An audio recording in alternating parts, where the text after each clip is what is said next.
जननीं शारदां देवीं रामकृष्णं जगद्गुरुं पादपद्मे तयो श्रित्वा प्रणमामि मुहुर्मुहुः.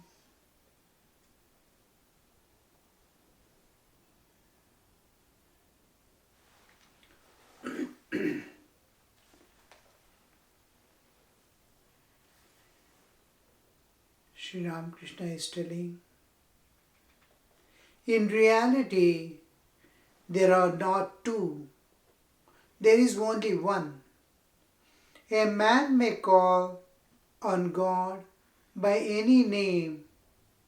If he is sincere, he is in his prayer, he will certainly reach him. He will succeed if he has longing.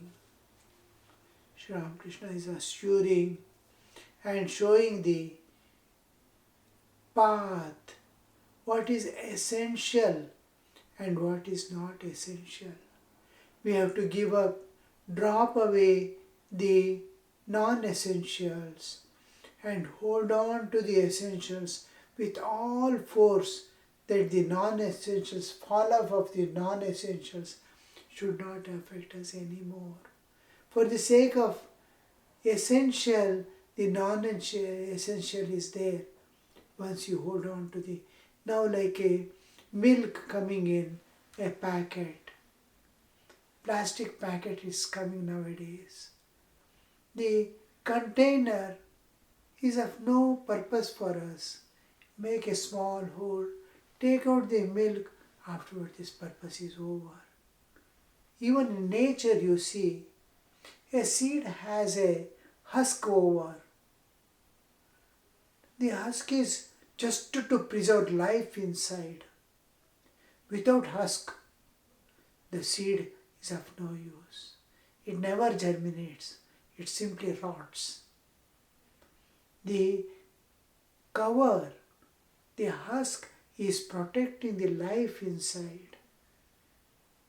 Now, the moment it germinates, the husk just falls off and the germination root goes below and leaves come up. It has no purpose except to make that seed germinate. Though it is non-essential, it has deep purpose to fulfill. Once that purpose is fulfilled, it's part. Now, if you can hold on to the essential, the fall off of the non-essential will not harm anymore. In reality, there are not two. There is only one. A man may call on God by any name if he is sincere in his prayer, and he will certainly reach him. Call with a heart. Seek with a heart. He will reveal himself to you. He will succeed if he has longing.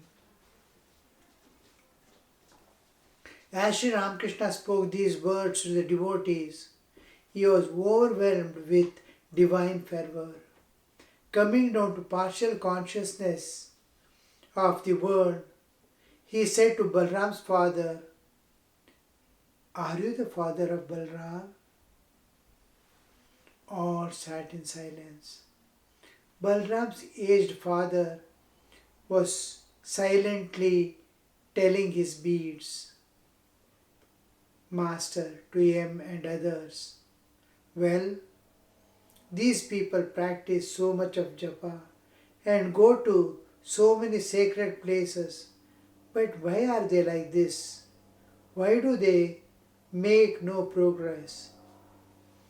In their case, it seems as if the year consists of 18 months.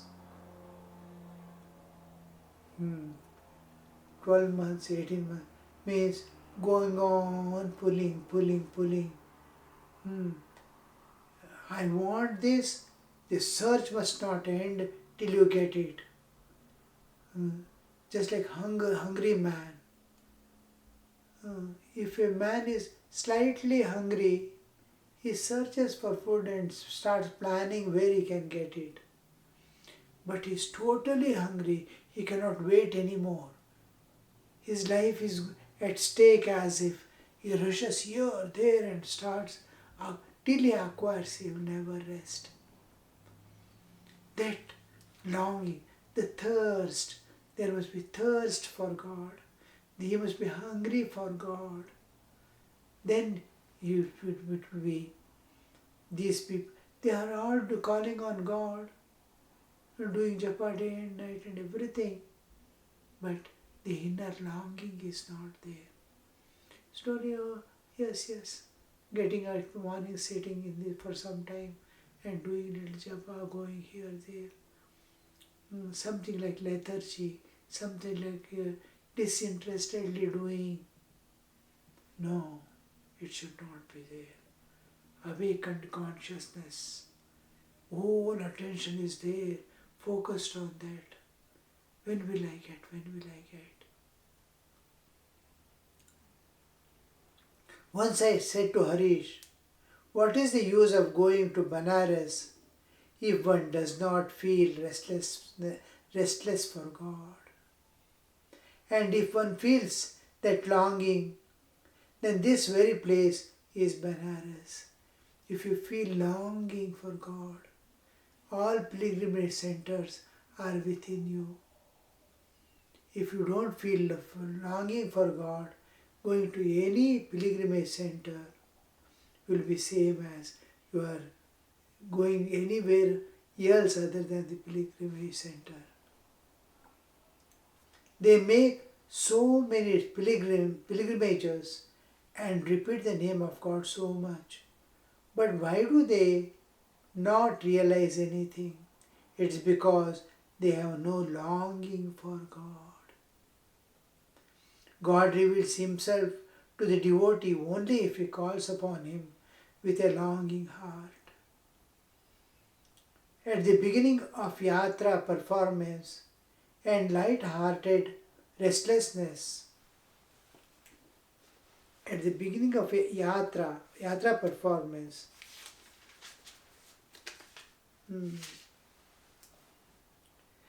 much light-hearted restlessness is to be observed on the stage.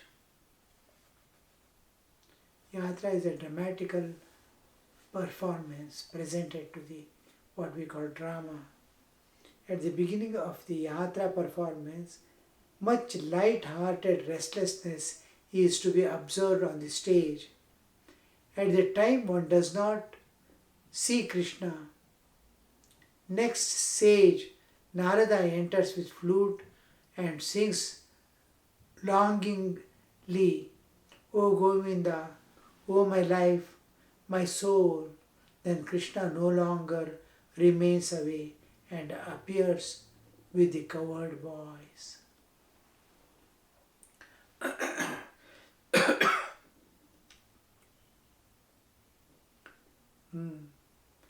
Drama is being played.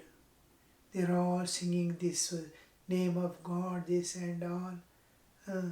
They have come to this stage and group singing, dancing, everything is going on. Then Krishna is not there. They are singing and praying for Krishna. They are praying for Krishna and light-heartedness, longing is not there. They don't see Krishna. Some tears may drop here, there, a little, but that longing, that demanding Krishna to come and this one, afterwards Narada enters the stage where he's singing, he takes his flute and sings longingly. He is restless. He exhibits there the difference, how we call on God normally. Daily get up, go and sit, do meditation, prayer, japa, get up and come away. There is no longing. We do. It is not that we are not telling that it won't be effective at all. It does work, but it is like a snail walking to reach the long, far away some mountain hills. It's walking like Kailas Mansarovar. It wants to go from South India. It is walking, it is moving. But a person who is running restlessly, seeking hither or there some help, and he reaches. Like that, the difference. Narada, when she starts singing restlessly, calling upon God, immediately Krishna appears there.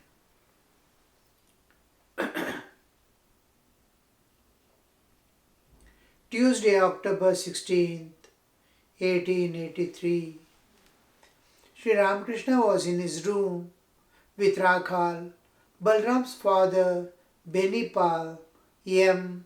Mani Malik, Isha, Kishori and other devotees at Dakshineshwar in his own room. Rakhal, Balram's father, Benipal, M. the author of this gospel, Mani Malik, Ishan, Kishori and other devotees. Master, though it is Tuesday, Master, liberal-minded devotees accept all the forms of God, Krishna, Kali, Shiva, Rama and so on. Liberal-minded devotees accept the forms of all forms of God, Krishna, Kali, Shiva, Rama, because same ocean, same Sachidananda in different aspects. Balram's father, yes sir, it is like a woman recognizing her husband, whatever clothes he wears. Master, but again, there is a thing called Nishtha, single-minded devotion. When the gopis went to Mathura and saw Krishna with a turban on his head, at this way they pulled down their veils and said, "Who is this man? Where is our Krishna with a peacock feather on his crest and the yellow cloth on his body?" Hanuman also had that unswearing devotion. He came to Dwarka in the cycle of Dwapara. Krishna said to Rukmini, his queen, Hanuman will not be satisfied unless he sees the form of Rama. So, to please Hanuman, Krishna assumed the form of Rama. Now, the Ishtanishta, how there is small shade of differences you see. Liberal-minded devotees accept all forms of God. Krishna, Kali, Shiva, Rama and all, so on. They accept, God is in the form of Rama, God is in the form of Krishna. They have a liberal attitude. Krishna alone is God, Rama is not God, is not there. God has assumed this form, God has assumed that. Even while going to temple, they have Ishtanishta. Suppose a person's Krishna's devotee, he is clinging to Krishna in every respect. His God is only Krishna. But when he goes to Durga temple and sees there Durga's image, he bows down immediately and thinks that his Krishna is here in the form of Durga for the people who believe in this form, God in this form. They don't find any conflict there. They are clear, my one God and many manifestations. So they accept Balram's father. Yes, sir. It is like a woman's recognizing her husband wherever, whatever cloth he wears. Now he is wearing a particular cloth and he changes the cloth and he has gone and purchased a new cloth and coming with new cloth. Immediately the wives recognize their husbands. But now that is very clear and expression and example also is most applicable. But Sri Ramakrishna brings a small shade there. Hmm.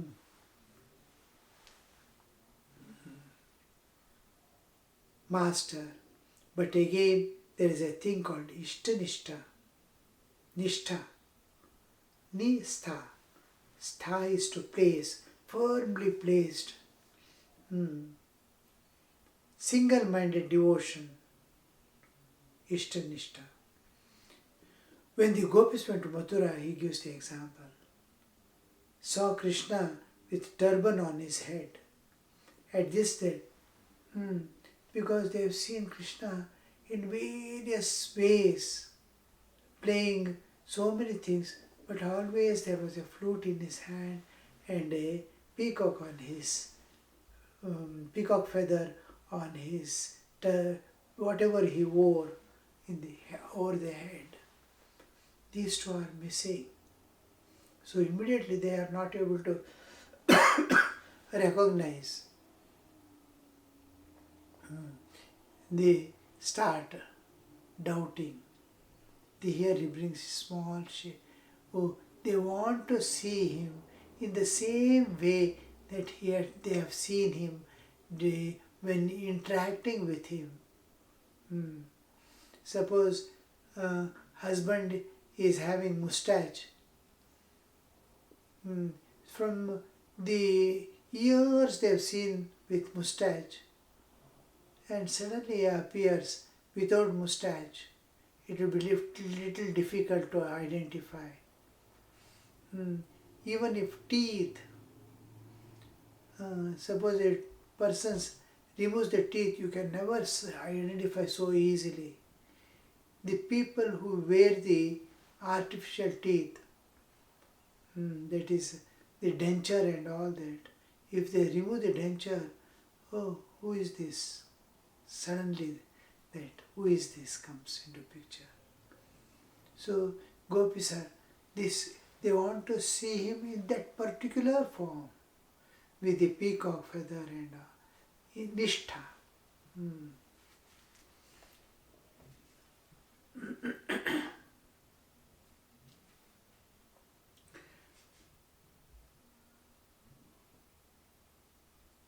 But my dear sir, I am in a particular state of mind.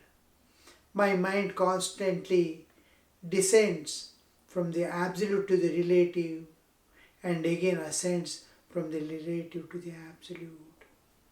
Sri Ramakrishna is telling, from the absolute, Nirguna Nirakara, it comes down to Saguna Sakara, again climbs to the Nirguna Nirakara.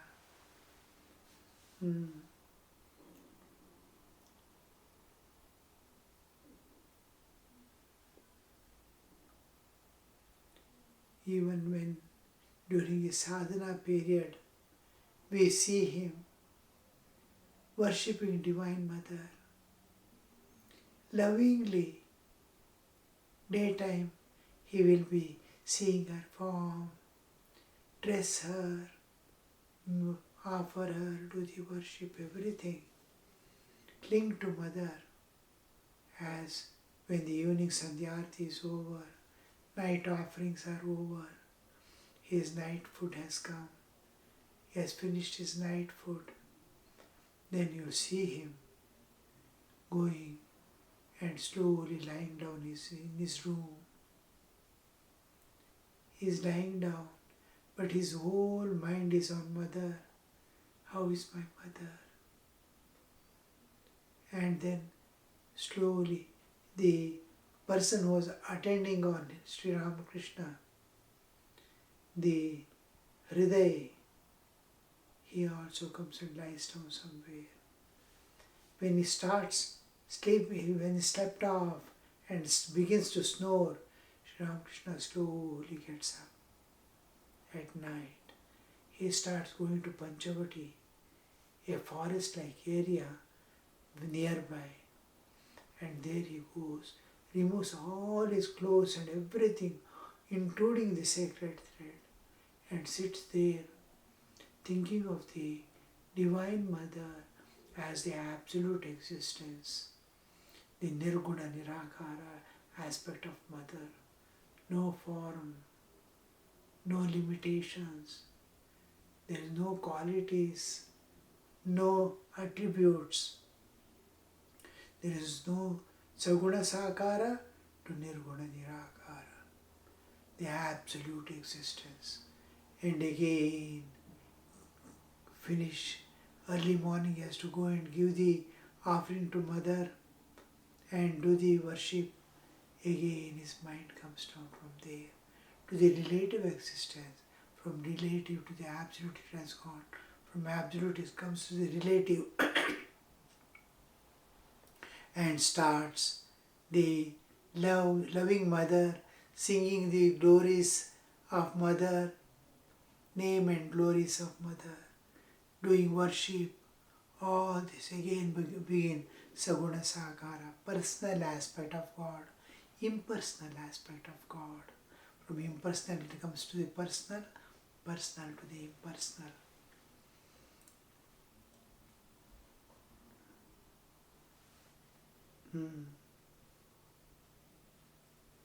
The manifold.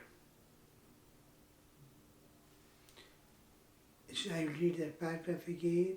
But my dear sir, I am in a particular state of mind. My mind constantly descends from the absolute to the relative and again ascends from the relative to the absolute. The attainment of the absolute is called knowledge of Brahman, Brahmajnana. But it is extremely difficult to acquire.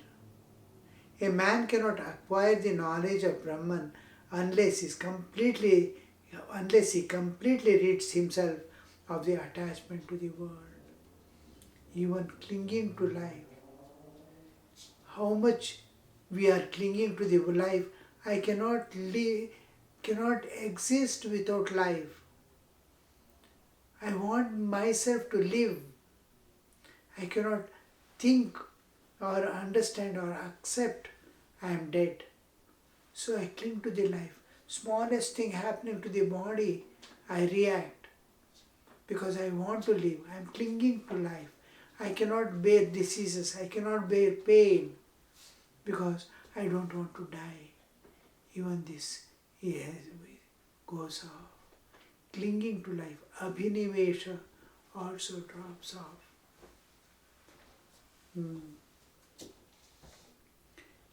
Brahman, the knowledge of the Brahman, Brahmajnana, cannot be acquired unless he completely rids himself of his attachment to the world, to the body also.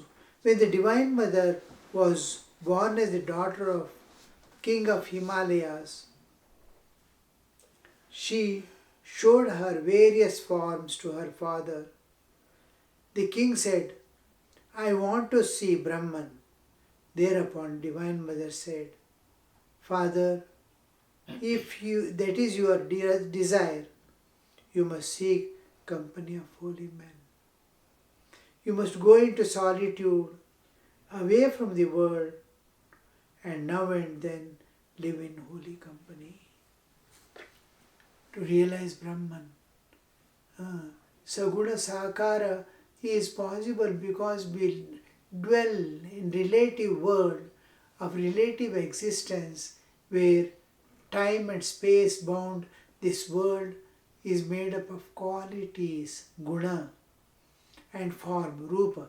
Rupa guna are always there associated with the times and space bound relative existence. From our birth, we have seen only rupa and guna.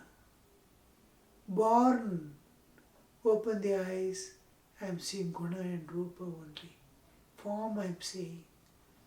Qualities I am seeing. Hot, cold, everything qualities are there. Now, these qualities, guna and rupa, I am so much accustomed and I can conceive easily of Divine Mother, long for that form and even realize that form too. My love and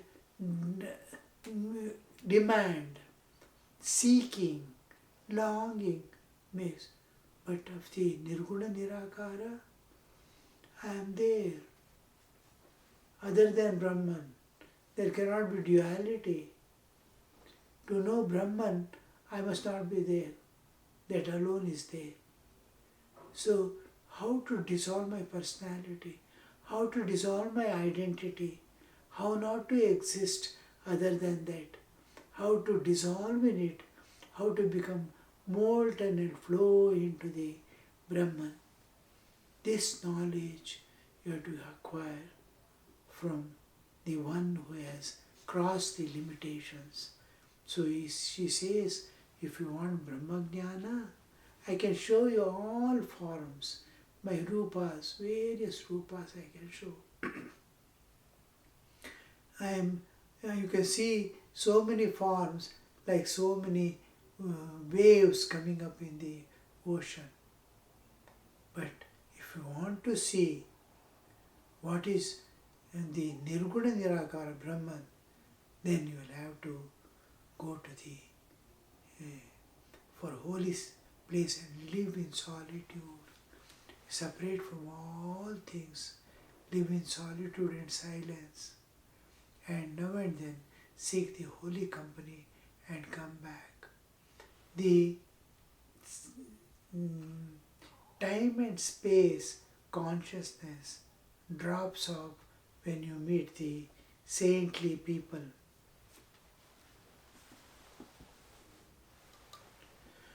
Om Shanti Shanti Shanti Hari Om Tat Sat Shri Ramakrishna Arpanamastu.